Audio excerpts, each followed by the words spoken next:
Ito nga sa Umping Santa Cruz, Manila, meron nga dinudumog, pinagkakaguluhan, pinipilahan at dinarayo. Ito ang legendary na Ochicon Chinese Bite, bebenta ng bicho-bicho, fried siopaw at marami pang iba. Ganda pa dito, kitang-kita mo talaga kung paano i-prepare ng maayos at malinis yung mga food nila. At dahil nga laging blockbuster dito at non-stop yung pagdating ng mga customer nila, sigurado ka na laging bagong luto yung isa-serve sa'yo. Kaya mainit mo talaga na makakain. Ito daw yung mga tipo ng pagkain na hindi mo dapat palagpasin kapag napadayo ka dito sa Umping, Binondo. Shoutout din sa mababait at masisipag nilang mga staff nila dito. All goods. Guys, nag-order na ako at nagbayad na ako, tapos binigyan nila ako ng number. Bali waiting lang ako. Dapat medyo mahaba ang pasensya mo dito kasi marami talagang tao dito. Alan mo? Jera po din. Anong oras kayo nag-open dito, boss? Mga 7 po, sumaga din.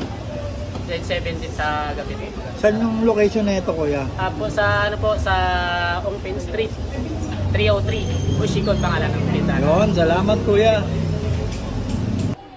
Finally guys, eto na yung order ko. Grabe, ang haba ng pila dito guys. Bale, eto yung trending dito sa Umping Santa Cruz, Manila. Tikman na natin. Excited na ako matikman to guys kasi first time ko lang matitikman to. Trending na trending to sa social media.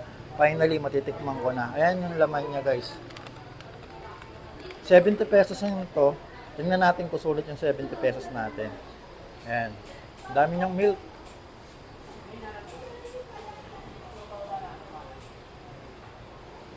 Oh.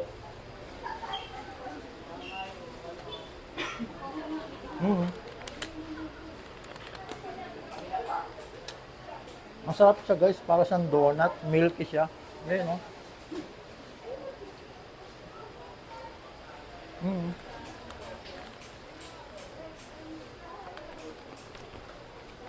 Saka marami din siya guys. Mabubusog na rin kayo dito. Ayan, o.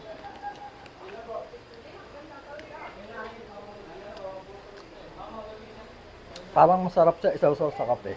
Promise. Ayan, o. Donut siya guys. Ito pala yun. Sarap. Malasa siya. At so, kaya pag napadayo dito kayo sa Umping, kami Santa Cruz, Manila, try nyo to guys. Ano? Saka maganda dito guys, bagong luto pa na isa-serve sa inyo. Kaya masarap talaga pagka kinain nyo, medyo crispy pa.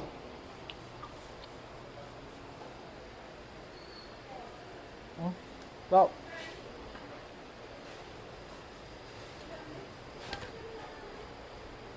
okay.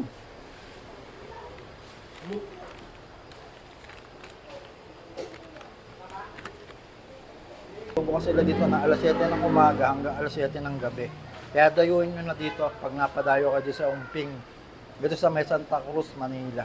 Kaya pala dinadayo at pinipilahan dito. Eh, masarap naman talaga. Satisfied. Manalo.